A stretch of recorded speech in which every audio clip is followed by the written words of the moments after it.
प्रिय भाई बहनों, आज की रोटी की हर सदस्य व्यक्तियों के लिए येशू ख्रिस्तांचे मधुर नावाचे सप्रेम नमस्कार। आज की दिनांक 9 मे 2024 गुरुवार, दुसरा दिवस।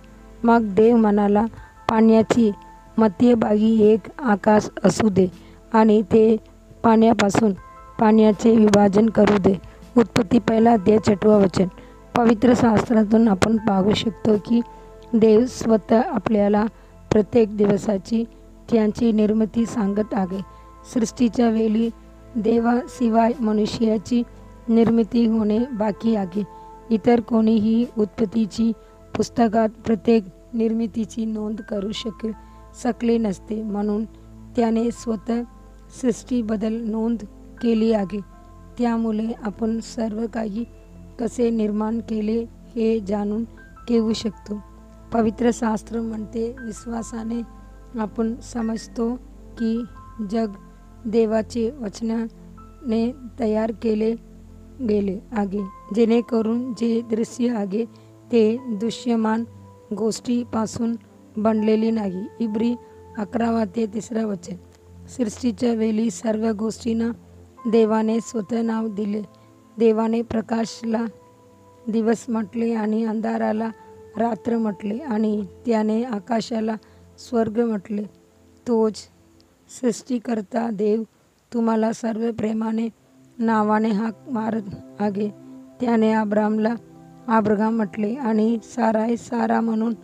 या विश्वासाची निर्मिती पूर्वीच ज्याने तुम्हाला निवडले आणि नावाने हाक मारली, त्या देवाची प्रेम किती अद्भुत आहे। त्याने केवळ स्वर्ग निर्माण केला नाही, तर संपूर्ण सृष्टी यावर त्याचे विस्तार केला। हिब्रू भाषेत त्याचे वर्णपत्रक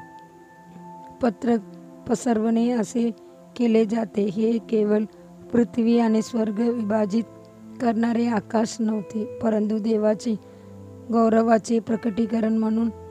इयोब देवाचे मनुष्य हे पाहून आश्चर्यचकित झाला आणि म्हणाला, तो उत्तरेकडे रिकाम्या जागांवर पसरतो, तो पृथ्वीला कसा वरगी टांगतो, तो त्यांची घनदाट ढगांमध्ये पाणी बांधतो, तरीही ढग त्याखाली मोडत नाहीत। तो त्यांची सिंहासनाचे मुख झाकतो आणि त्यावर त्याचा मेघ पसरतो। इयोब 26 7-9 वचन। जेव्हा तुम्ही स्वर्गातील सर्व वैभव आणि वैभव पाहता, तेव्हा ते तुम्हाला त्यांचे अद्भुत कृतीसाठी त्यांची स्तुती आणि उपासना करण्यास प्रवृत्त करते। इयोब 27:18 मध्ये आपण वाचतो, तू आकाश पसरवतोस, घसट मेटेल आरसासारखे मजबूत आहेस। आमोसने गौरवशाली प्रभूला पाहिले आणि म्हटले, ज्याने आकाशात त्यांचे थर बांधले आणि पृथ्वीवर त्यांचे स्तर स्थापित केले, जो समुद्राचे पाणी मागवतो आणि ते पृथ्वीवर ओतलो। परमेश्वर हे त्यांचे नाव आहे। आमोस 9:6 वचन। देवाची मुले प्रभू ज्याने सर्व काही त्यांच्या आज्ञेने निर्माण केले, तो आज तुमच्या जीवनात विश्वास, पवित्रता आणि ईश्वरी प्रेमाची आज्ञा देत आहे।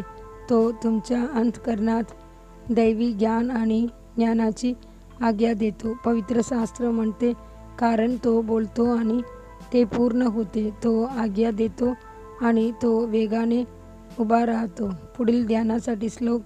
परमेश्वराची स्तुती कर, देवाची अभयारण्यात त्यांची स्तुती करा, त्यांच्या पराक्रमी आकाशात त्यांची स्तुती करा, त्यांची पराक्रमी कृत्याबद्दल त्यांची स्तुती करा, त्यांची उत्कृष्ट महानतेनुसार त्यांची स्तुती करा। स्तोत्र 150 अध्याय 1 आणि 2 वचन। दिवसासाठी बायबल वचन।